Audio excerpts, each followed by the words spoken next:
Welcome back to the channel. Thanks for stopping by. In this video, we are going to be taking this neck at its current state, which is the fretboard is attached, the truss rod is installed.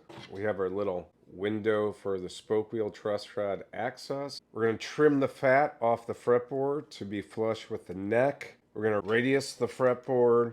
So let's just briefly go over a few of these items. You will certainly need a radius block, and if you're doing pretty much one guitar at a time, the radius block works just fine. Eventually I'll get one of those contraptions and give it a review, and those are the kind of videos you can find on this channel. So if that's something you like, please subscribe and you'll see more of that.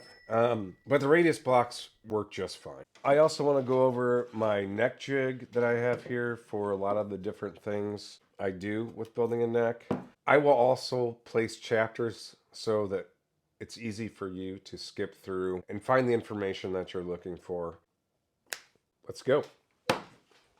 This part is pretty easy, but I just want to let you know that I do make a couple cuts in these crevices over here, so that way when I'm cutting along the line, it stops and it doesn't have to make an awkward cut. As you can see here, my silly butt has the thickest blade that can go on this bad boy.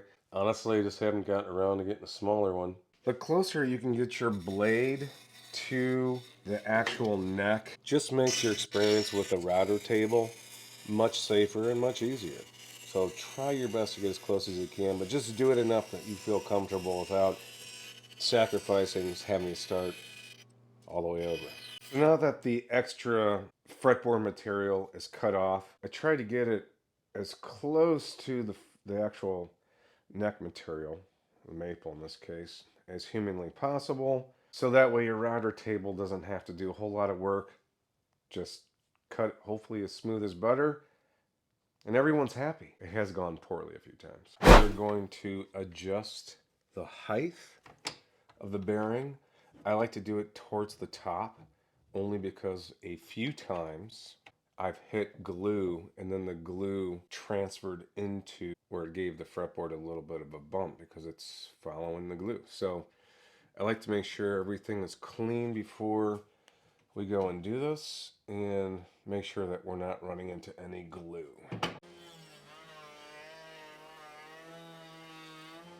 So smooth as butter, we got that real close, and you'll notice that I stopped right there. This bearing is following this piece of wood, and you don't want to zip off your 22nd fret, which is really important. So that cut like butter. And just to let you know, I did a video on this blade. There was a flush bit shoot off. I put it up there in the video descriptions if you want to see. But this is going to become my new favorite blade. The other thing I wanted to show you was with this dust collection, shoot the chips into the dust collector so it doesn't go elsewhere. So I'd like to go over this jig real quick, and here we are with both sides of the fretboard flush with the maple. This jig I designed to help me have full or as much clamp access as possible, not to mention holding a neck in place for when you are radiusing it. So as you see here, it goes in this little channel, and I will use one clamp in this fashion to prevent it from moving. And for those who are starting, and this whole channel's purpose is to hopefully encourage you to build your own guitar, you're taking the radius, the curvature, which is a 12-inch radius, and you're transferring that 12 radius onto the fretboard so the fretboard has a little curvature. This portion takes a little time, but it is very, very satisfying. I also have a video that goes over these pencils, white pencils, and what we'll be doing is we'll drawing white lines. These lines will be tracking our progress from when it finally reaches the 12 inches, because you'll notice that the center of it will stay white because the curvature of this sandpaper, this board, the curvature is not going to make contact with the top of the fretboard until we reach the 12-inch radius. So let's get to work. I also will clamp this jig to my table so that it doesn't move, and it will make the sanding process a lot easier. And also have the dust collection right there so that I can keep sucking up the dust.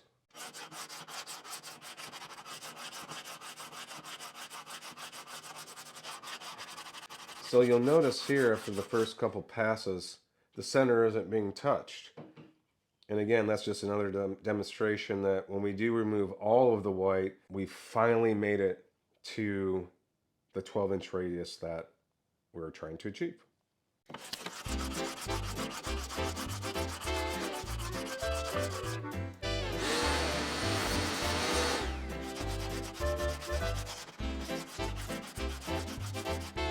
Alright, so the other part of this is me getting this portion of the fretboard in the right spot. So I do it on the oscillating spinning sander.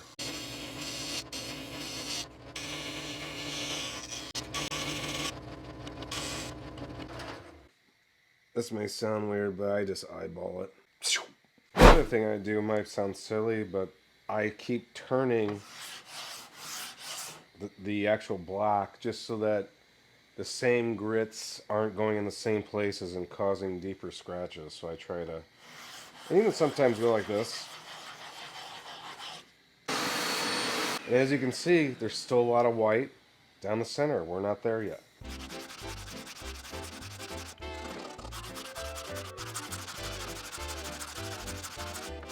Alright, I'm a little winded.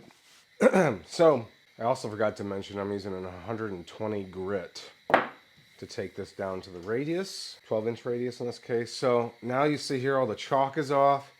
But what I'm going to do is I'm just going to come through and for one last time, make that white line. And then if I get a nice even sand and it all disappears, that means we did it. We're ready to move on to the next step. And as you see, it's pretty much gone. We did it. So in this next part of this video, there's a little added bonus I'd like to talk to you about. Many of my friends that do setups typically will ramp the frets. In other words, they'll take from the 12th fret or even the 11th and start making the frets slightly pitch downwards ever so slightly so that you can get really good string action. I would say better string action. I don't particularly like to do it that way. I would like to show you my method from which I actually ramp the fretboard. I take this extra reducing block and I clamp it to my fretboard. Now this provides a stop. So what I like to do is take my sandpaper and then I start sanding from the 12th fret down, maybe 50 times or so. Switch it.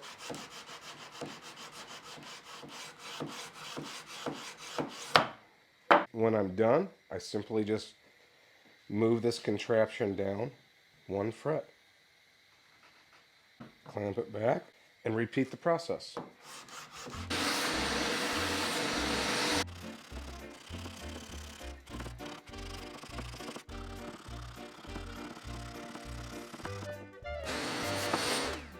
As you do go down the fretboard, you don't have to do it as many times because these frets have already started to get sanded from the first ones. I use this method until I'm down to just the last couple frets. These guys have had a lot of sanding. We're just going to give this a little bit more sanding here and then call it done. And that's how I ramp the fretboard. I use stainless steel frets, so hopefully the likelihood that someone needs to have a refret is pretty low. But if they do, and you put your frets on, it'll already kind of be ramped for you and we're kind of ready to go. So you don't have to worry about that too much. If you want to follow the journey of this guitar being built, please subscribe. And if you feel like this could help somebody, feel free to share, ask questions, leave comments, even saying, nice video, man. Really helps algorithms to put this in front of other people that are interested in the things that we're interested in. Thank you for watching. I'm going to go finish building this guitar, and I hope you build a guitar too. Have a great day.